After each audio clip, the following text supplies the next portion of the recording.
کہیں نہیں چلتی. جتنے لوگ بھی اس بات کے قائل ہے کہ انسان آزاد ہے کہتے ہیں ملکی قوانین کا بہرحال وہ پابند ہے. وجہ کیا ہے کہ اگر کسی ریاست میں رہ کے آپ نے یہ کہہ دیا کہ میں ملکی قانون کا پابند نہیں ہوں تو ریاست کی طرف سے کوڑا برسے گا. سمجھ رہے کہ نہیں سمجھ رہے؟ ریاست چھوڑے گی نہیں. ریاست کہے گی جب تم ریاست میں رہتے ہو تو ملکی قانون کو تمہیں فالو کرنا پڑے گا. اب کوئی لبرل اٹھے اور کہے کہ میرے پاس دلائل ہیں, میں اس پہ 6 کتابیں لکھ چکا ہوں,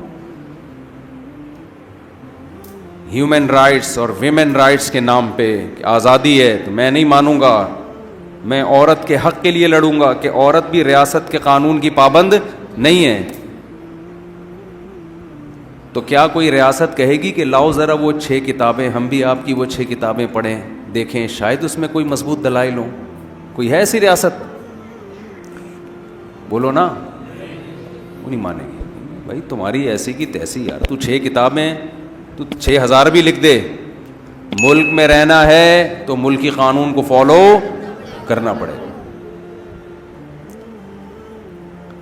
جو لوگ خدائی قانون کو نہیں مانتے نا, قرآن ان کے بارے میں پتہ ہے کیا کہتا ہے؟ بل ادارک علمہم فی الآخرہ بل ہم فی شک منہا بل ہم منہا عمون. اصل بات یہ نہیں ہے کہ ان کو دلائل سے سمجھ میں نہیں آ رہا. جو ہمارے نام نہاد لبرل لوگ ہیں وہ کہتے ہیں مذہب کی پابندیوں کو نہیں مانتے. یہ کیا مذہب نے کہا یہ کھاؤ یہ نہ کھاؤ؟ بھائی کتا کھا لو اگر اس میں پروٹین ہے تو کیا خرابی ہے؟ جو لوگ مذہب کو نہیں مانتے ان کی نظر میں کتے میں اور گائے میں دم کے علاوہ کوئی فرق ہے؟ بولو نا. سائز کا فرق ہے, کتا چھوٹا ہوتا ہے, گائے بڑی ہوتی ہے, اس میں گوشت زیادہ ہے, کتے میں کم ہے. گائے کے دم ہوتی ہے لمبی لیکن اتنی خوبصورت نہیں ہوتی جتنی کتے کی ہوتی ہے, گول دم ہوتی ہے, خوبصورت. یہ فرق ہے. حلال حرام کا فرق نہیں. کہتے ہیں حلال حرام کیا ہے, لیگل ہے اللیگل ہے. گورنمنٹ نے اگر پرمیشن دی ہے تو کھا لو, گورنمنٹ کہتی ہے نہیں اللیگل ہے تو نہیں کھاؤ.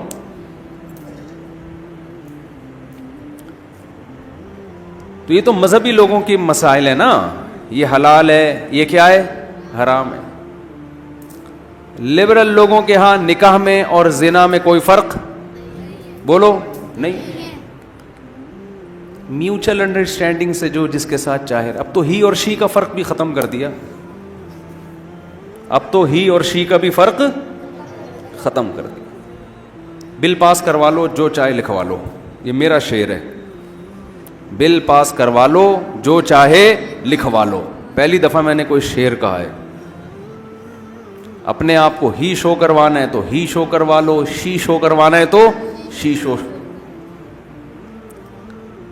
مذہب پابندی لگاتا ہے بھائی جو ہی ہے وہ قیامت تک ہی کا ہی رہے گا. تغییر خلق اللہ, اللہ کی تخلیق کو بدلنے کی آپ کو مذہب میں پرمیشن نہیں ہے. یہ نہیں کہ پورا ہی سے شی بن جائے, یہ تو بہت دور کی بات ہے. جو آپ کی باڈی کے لوازمات ہیں نا, جو نیچر کا حصہ ہیں, ان میں آپ ڈینٹنگ پینٹنگ کا کام کر کے ان میں کانٹ چھانٹ نہیں کر سکتے. ہی کو شی بنا دینا تو بہت ہی بڑا جرم ہے. نبی صلی اللہ علیہ وسلم نے فرمایا لعن اللہ المتفلجات, وہ عورتیں جو دانتوں میں گھسائی کر کے خلا پیدا کرتی ہیں, ان عورتوں پر اللہ کی لعنت. اللہ نے دانت جوڑ کے پیدا کیے تھے, انہوں نے دانتوں کی قدرت کی ڈیزائننگ کو کیا کر دیا چینج, اس پر اللہ کی لعنت. میں سمجھا پا رہا ہوں؟ تو جو مذہب آپ کے دانت اگر ملے ہوئے ہیں ان کو کھولنے کی اجازت نہیں دے رہا, وہ ہی کو شی ہونے کی اجازت دے دے گا یا شی کو ہی بننے کی اجازت دے دے گا؟ تغییر خلق اللہ. آپ کی ناک قدرتی طور پر تھوڑی موٹی ہے, آپ نے آپریشن کرا کے باریک کرا دی, اسلام میں اس کی اجازت نہیں ہے. گورے تو کراتے ہیں, پلاسٹک سرجری سے مائیکل جیکسن پورا ہی چینج ہو گیا تھا کہ نہیں ہو گیا تھا؟ جب مائیکل جیکسن پیدا ہوا کالا تھا, اندھیرے میں نظر نہیں آتا تھا. اس کی اماں تلاش کرتی تھی کدھر ہے, لائٹ جاتی, ان کے یہاں لائٹ جاتی نہیں, لیکن اگر کبھی اندھیرا ہوا تو اماں کو نظر نہیں آتا تھا. لیکن اس نے اللہ کی تخلیق کو بدلا, اتنا چٹا ہو گیا کہ دھوپ میں نظر آنا بند ہو گیا. ایسا ہوا کہ نہیں ہوا؟ ایسا چٹا ہو گیا تھا وہ. مائیکل جیکسن کے بچپن کی تصویریں دیکھو اور جب 50 سال کا تھا اس وقت کی دیکھو, آدمی کہتا ہے یہ پورا ہی چینج ہو گیا. مذہب اس کی اجازت نہیں دیتا. آج خواتین بہت زیادہ مسئلہ پوچھتی ہیں, نسل روکنے کے لیے بچہ دانی نکلوا دینا آپریشن کر کے. بھئی یہ جائز نہیں ہے, تغییر خلق اللہ ہے نا. عورت میں جو تولید کی اللہ نے صلاحیت رکھی ہے, اس صلاحیت کو جڑ سے ختم نہیں کیا جا سکتا. یہ تو جڑ سے ہی ختم, یہ تو عورت ہی, وہ جو اس میں ایک صلاحیت اللہ نے رکھی تھی وہ کیا ہو گئی, ختم. لبرل لوگ بولیں گے اس میں کیا جا رہا ہے بھائی, ان کا پرسنل معاملہ ہے, وہ بچے پیدا کرے نہ کرے, ڈاکٹر صاحب نے اگر آپریٹ کر دیا تو پرسنل ہے نا. ہم کہتے ہیں چائنا والے کا کتا کھانا پرسنل معاملہ ہے کہ نہیں ہے؟ پرسنل ہونے کے باوجود مذہب اس کو اجازت نہیں دیتا. کیوں؟ انسان اپنی باڈی کا مالک نہیں ہے, اس کا مالک کوئی اور ہے.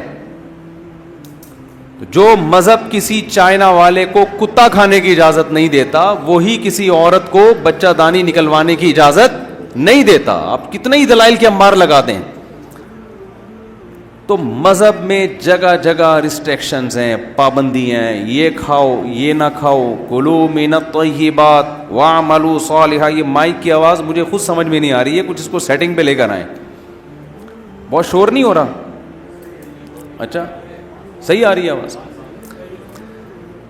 تو مذہب جگہ جگہ پابندیاں لگاتا ہے, یہ کرو یہ نہ کرو, یہ کرو یہ نہ کرو. تو اب دنیا میں مذہب سے بغاوت پیدا ہو رہی ہے, خاص طور پر ہمارا پڑھا لکھا طبقہ. آپ تو سب کراچی یونیورسٹی سے منسلک لوگ ہیں, آپ لوگوں کا ایجوکیشن سے بہت گہرا تعلق ہے. ویسے کراچی میں کوئی یونیورسٹی ہو اور اس یونیورسٹی کا ایجوکیشن سے تعلق ہو, یہ بات معجزے سے کم نہیں ہے. لیکن مان لیتے ہیں پروفیسر حضرات تو ظاہر پڑھے لکھے ہی ہوتے ہیں, تو کراچی میں یہ بات مشکل سے مانی جاتی ہے کہ کوئی تعلیمی ادارہ ہو اور اس میں تعلیم بھی ہو, تو حیرت کی بات. سیاست تو تھی بہت, سیاسی ادارے تو یعنی تنظیمیں یونیورسٹیاں بہت ہوا کرتی تھیں. اب شاید ایجوکیشن بھی آ گئی. ہمارے دور میں تو وہ ایک دھڑا وہ بنا ہوا ہے, دوسرا دھڑا وہ بنا ہوا ہے. اس تنظیم کا بندہ ادھر چلا گیا تو اس نے پھڑکا دیا, یہ ادھر چلا گیا تو اس نے پھڑکا. بہت ہم نے 90s میں یہ دیکھا ہے. خیر, تو آپ کا تعلق ایجوکیشن سے ہے. ایجوکیشن کی فیلڈ میں جب انسان آتا ہے تو صبح و شام سائنس پڑھتا ہے, وہ صبح و شام گوروں کو پڑھتا ہے. انسان کی یہ نیچر ہے, جس سے علم لیتا ہے نا اس کے نظریات سے بھی متاثر ہوتا ہے وہ. تبھی تو شریعت میں ہے کہ ٹیچر کسی ایسے کو بناؤ جس کے نظریات سے آپ متفق ہو. لیکن یہ ہماری مجبوری ہے. ہمارے پاس سائنسدان مارکیٹ میں شارٹ ہو گئے ہیں, ہمارے پاس دنیاوی نالج ختم ہو گئی, تو ہم مجبور ہیں گورے سے لینے پر. شریعت کا حکم ہے بھائی علم جہاں سے ملو لے لو. لیکن گورے سے جب ہم علم لے رہے ہیں تو علم کے ساتھ ساتھ الحاد بھی وہاں سے آ رہا ہے, الحاد بھی آ رہا ہے, آزادی بھی آ رہی ہے. تو ہم یہ بھول گئے کہ ہم آزاد تھے نہیں ہیں, ہم تو خدا کو ماننے والے اور اس کے قانون کو ماننے والے ہیں. تو میں یہ عرض کر رہا تھا کہ مذہب نے جگہ جگہ جگہ جگہ اتنی پابندیاں لگائی ہیں, ان پابندیوں کی وجہ سے جو الحاد پرست لوگ ہیں, ملحد لوگ ہیں, جو آزادی کے قائل ہیں, وہ مذہب کو اپنی ڈکشنری سے نکال دیتے کہ یار یہ سائڈ پہ رکھو, کتے اور گائے میں ان کے ہاں کوئی فرق نہیں ہے. تو مذہب کو تو نکالا, ریاست کے قانون کو نہیں نکالا انہوں نے. کیوں؟ ریاست کو وہ بھی مانتے ہیں کہ ریاست کے قانون کو فالو کرنا چاہیے. کیوں؟ ریاست چھوڑے گی نہیں آپ کو, بغاوت کا کیس کر کے اندر کر دے گی.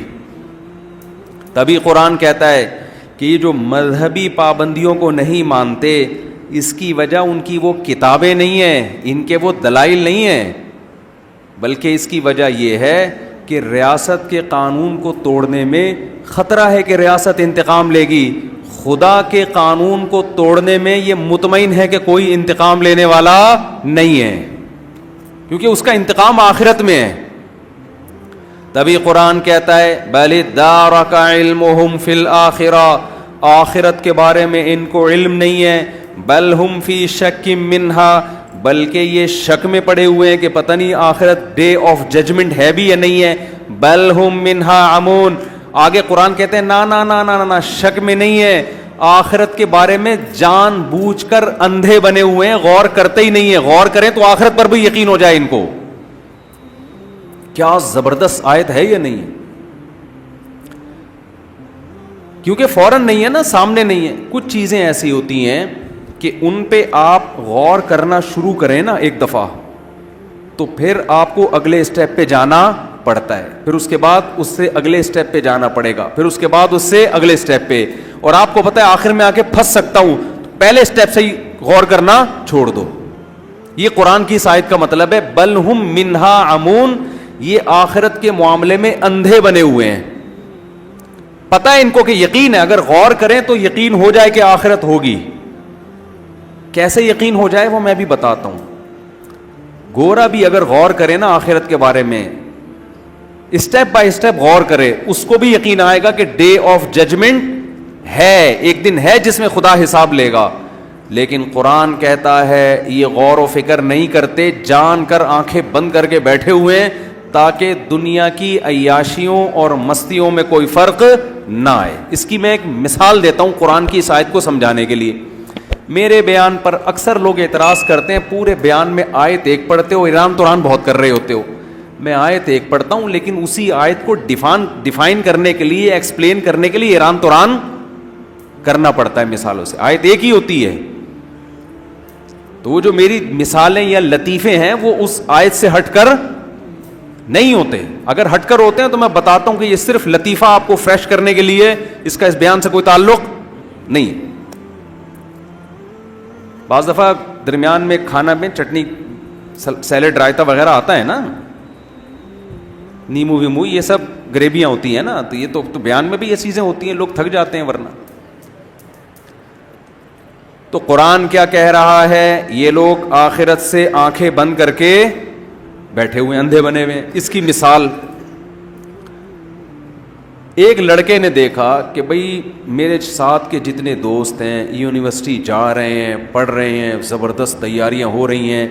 پھر اس نے دیکھا اپنے بڑوں میں کہ جنہوں نے بچپن میں پڑھے لکھا وہ انجینئر بن گئے, کوئی ڈاکٹر بن گیا, کوئی سائنٹسٹ بن گیا, کوئی یہ بن گیا, کوئی وہ بن گیا, سب کے بڑے بڑے گھر بنگلے.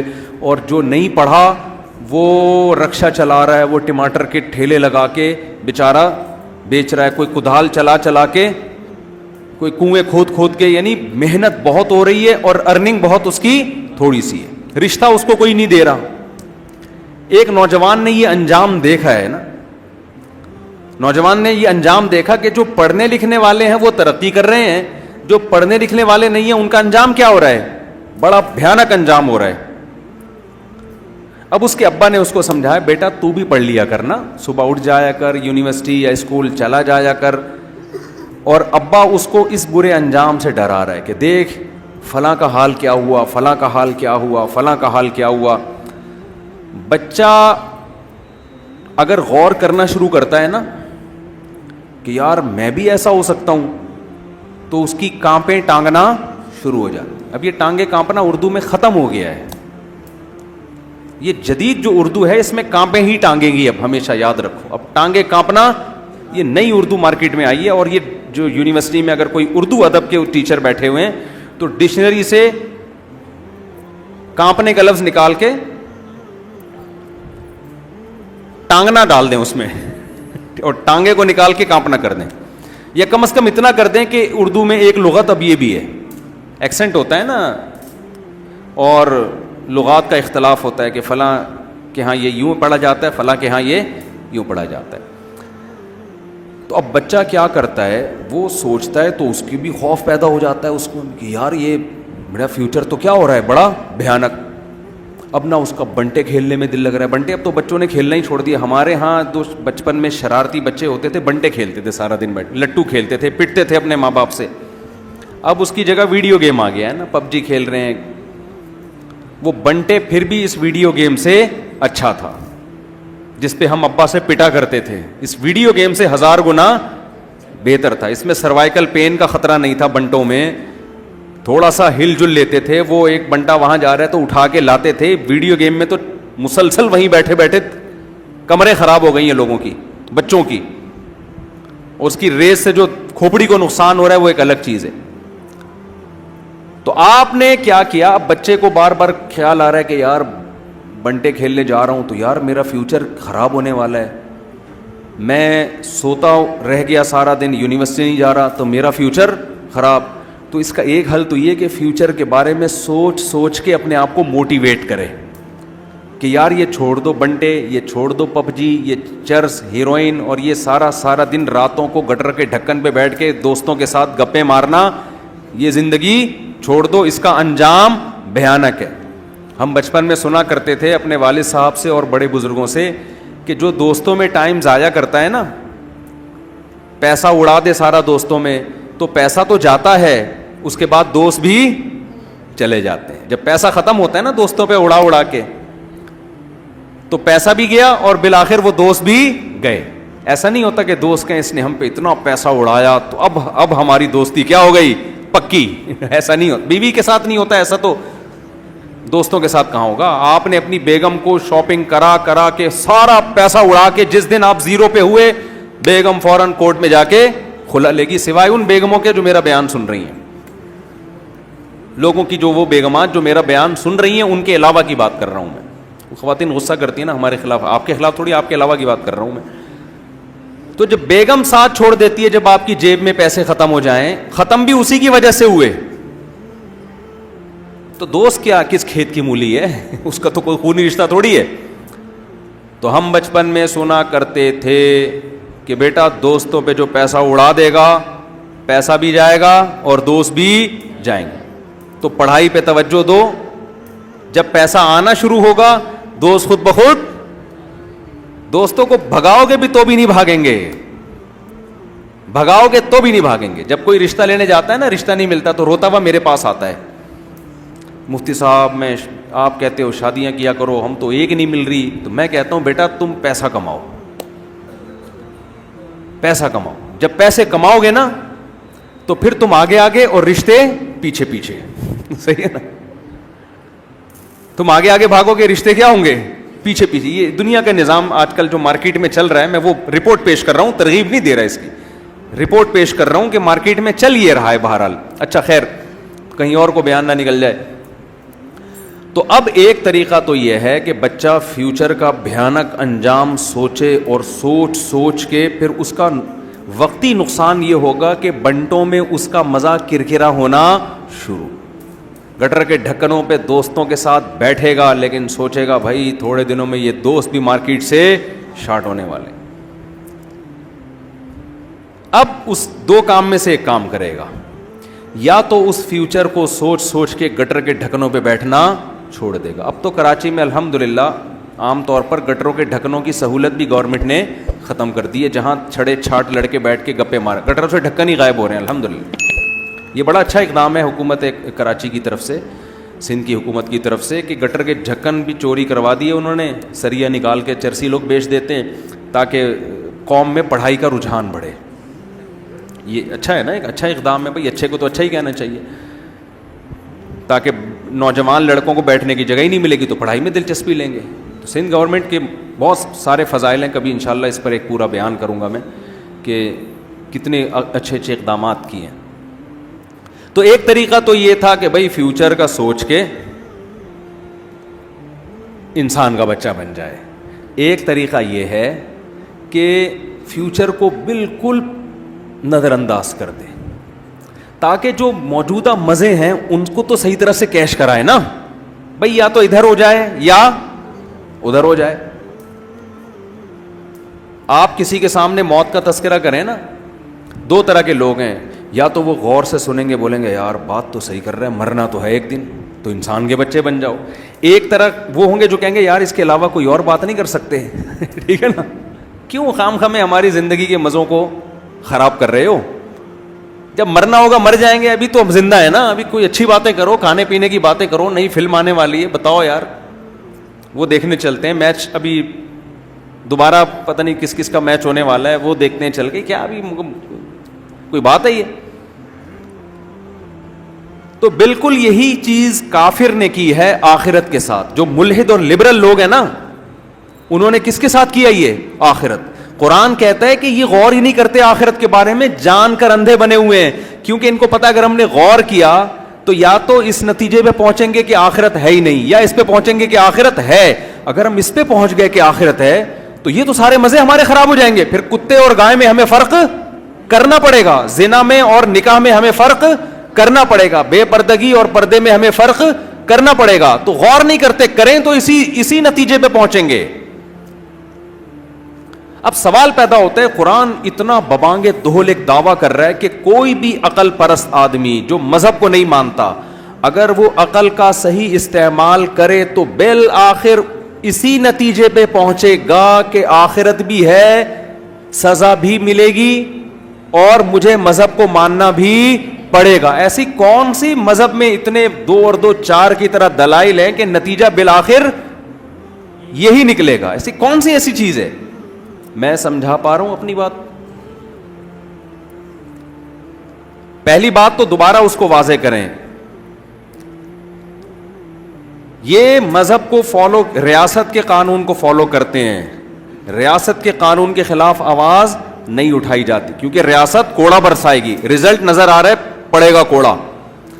اللہ کی جو ریاست ہے اس قانون کی یہ بات اس لیے نہیں کرتے, وہاں ان کو آزادی چاہیے, وہاں ہیومن رائٹس اور ویمن رائٹس کے نام پہ آزادی چاہیے. کیوں؟ کوڑا برسنے کا ان کو خوف نہیں ہے. اور کیوں خوف نہیں ہے؟